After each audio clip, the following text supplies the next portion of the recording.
Welcome to a short episode of God and the Paranormal. Thank you for joining. I'm John. Suzanne will be back next time with what I think is a very intriguing episode. We'll explore the possibility that when we observe UFO phenomena, we may actually be getting glimpses of angelic battles that may be going on in the unseen realm. On this episode, though, I wanted to talk about something that might be working across a variety of paranormal phenomena. I call it the Screwtape principle, referencing a character in one of C.S. Lewis's books, the Screwtape Letters. I think this is one of Lewis's best works. If you're not familiar with it, it's a fictional account of a high-ranking demon who is advising a young entry-level demon named Wormwood on how to most effectively deceive humans. This wise, highly experienced Screwtape leads Wormwood through a variety of human experiences that might seem to those of us in the physical realm to be just routine daily events. The point of the book, though, is to emphasize Ephesians 6:12, which says, "For we do not wrestle against flesh and blood, but against the rulers, against the authorities, against cosmic powers over this present darkness, against spiritual forces of evil in heavenly places."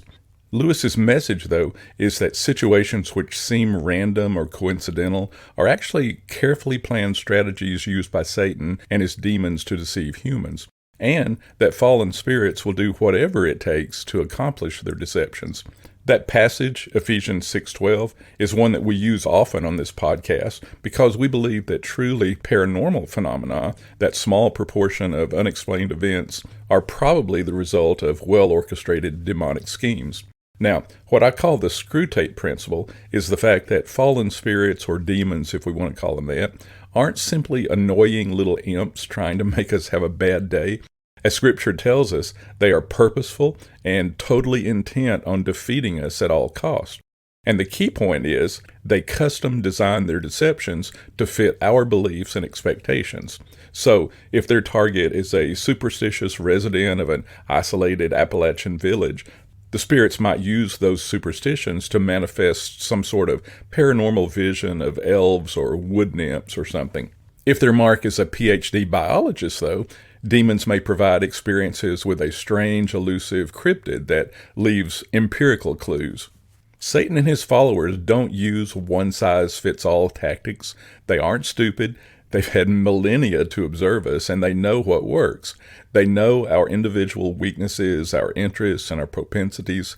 Those will always be their points of attack. When they attempt to deceive us, they mean business. And that is their business. Evil entities know they've been defeated by the work of Christ and that their time is limited. So they're not playing games when they implement a temptation or deception. And remember, there's an end game in the demon's strategies. The purpose of every deception is ultimately to defy the biblical worldview or to validate false worldviews. Satan and his minions will use their final days to hurt God by keeping his children from seeing reality and by preventing non-believers from receiving the gospel. Scripture describes Satan as both a roaring lion and an angel of light. He's a voracious predator, yet he can appear friendly and accommodating.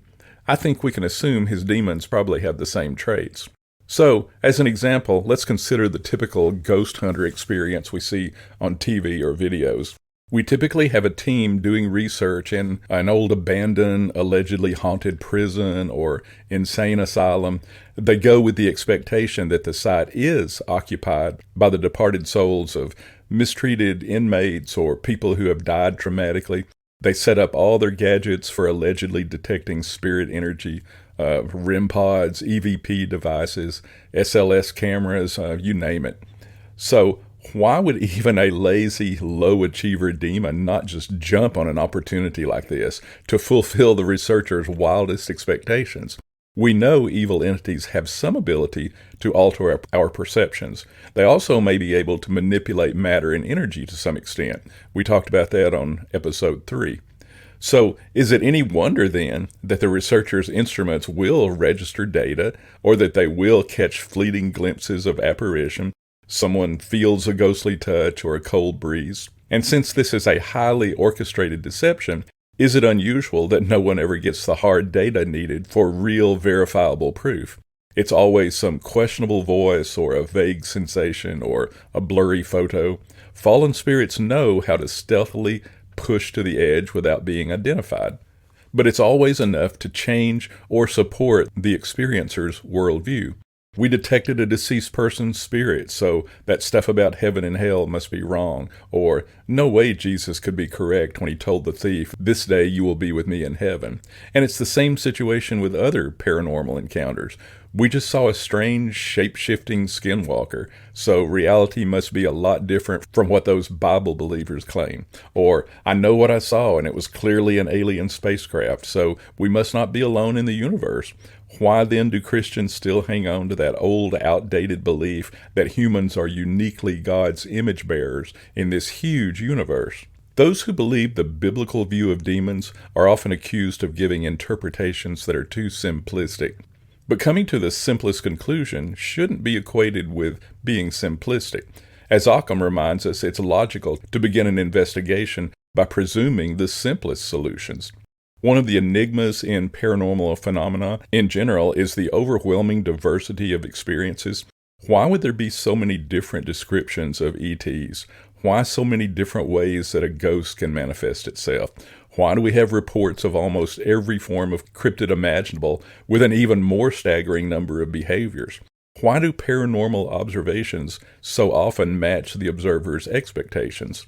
I believe the Screwtape principle is a good fit for the data we have on high strangeness.